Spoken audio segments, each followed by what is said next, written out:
lawyer MPs who were siding with Twitter, saying that they've done the right thing. Now Twitter has acted against you, and suddenly the same tech giant, which was the apostle of free speech and expression, has now turned against you. Rahul Gandhi went to see the 9-year-old girl's family on the 4th of August. Before he went, the National Commission for Scheduled Castes, Anju Bala, Sampla, various BJP leaders had been there, and they had posted pictures on the 2nd and the 3rd of August of the family that was asking for justice. They were in the public domain asking for justice. When Rahul Gandhi did that, selectively his tweet was deleted and subsequently his account was blocked. It happened with multiple accounts, so much so that the Congress party's official Twitter handle is right now blocked, including the handles of many of our volunteers and many of our tall leaders.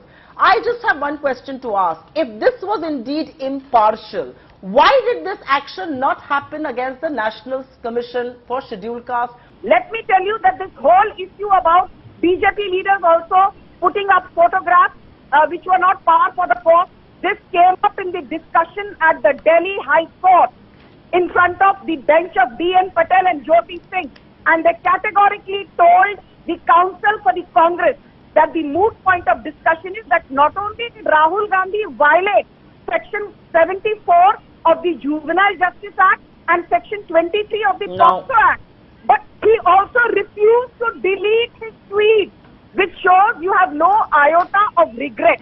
In one short sentence, what their stand is that we will comply with local laws. So anything which is not in consonance with local laws, they will have to take corrective action. In this scenario also, factually, I just want to mention one thing.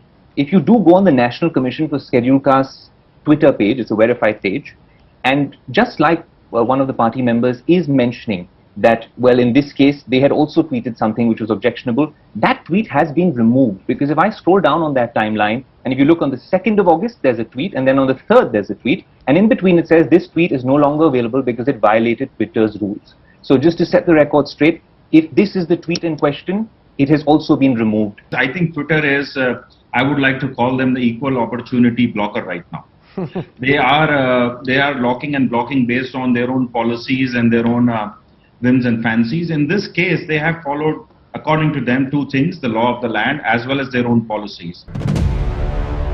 The accusation is that the Congress is the one which has disrupted Parliament repeatedly, not allowed a discussion to take place because of your insistence on a discussion only on Pegasus. You don't have the moral right to target the Modi government. The Modi government, according to the minister, was the one which was ready for a dialogue. It's for the government to really bring everyone together. But right from day one, Mr. Modi and his government has ensured that the relationship between the opposition and the treasury benches has really gone for a toss, thanks to Mr. Modi and his political conduct. BSc, what was decided in the Business Advisory Committee, that the GIC bill will not be taken up. What did they do? What did they do with the standing committee? Forcing officers not to attend the standing committee meetings. Has it ever happened in the parliamentary history of India? I think, Raj, the reality is that the opposition, led by the Congress party, and these days also being guided by the Trinamool Congress party, never wanted a discussion on anything. Right from the word go, they only wanted to create mayhem. They only wanted to disrupt Parliament. That was a part of their strategy. Today, when they stand exposed before the entire country, they're trying to sing a different tune. I think the real Darpok leader is known to the people of this country.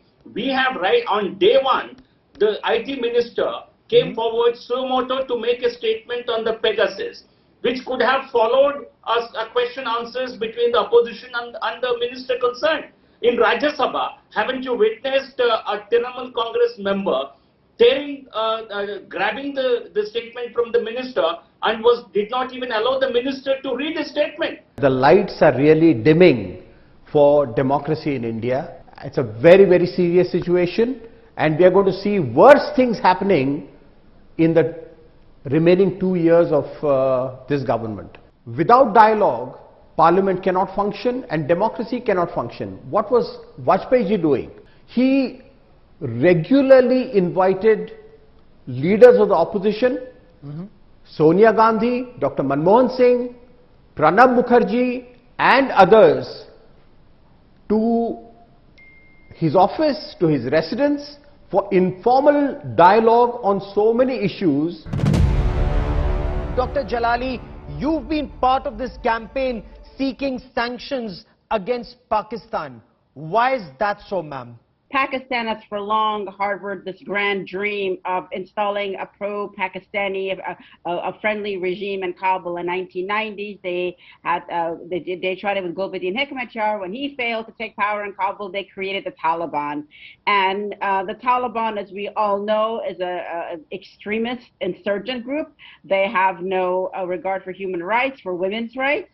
And it's quite clear that without Pakistan's training, arms, funding, logistical support, and even diplomatic support, the Taliban would not be a force that would accomplish this invasion that they're carrying out in Afghanistan right now. Definitely the withdrawal that happened over a very hasty decision by the US, it definitely created a vacuum that the Afghan security forces probably were not ready, or even the government of Afghanistan was not ready enough to tackle a war or a group that is being supported by external factors, as mentioned, given the financial, technical, and military support. Sanctions are closely related to political equations. Yes. And Pakistan's political equations with China are so close that China will not let Pakistan be sanctioned. There are some other question marks. Russia is also drawing increasingly closer to Pakistan. In fact, in the extended trio meeting that Russia convened, Pakistan was invited, India was not invited. That it reflects that as regards the Afghanistan situation, there are many imponderables. Pakistan is never a supporter of terrorism. Pakistan is a victim of terrorism. Right after war against terror, the loss Pakistan met, no other country in this region have met so far.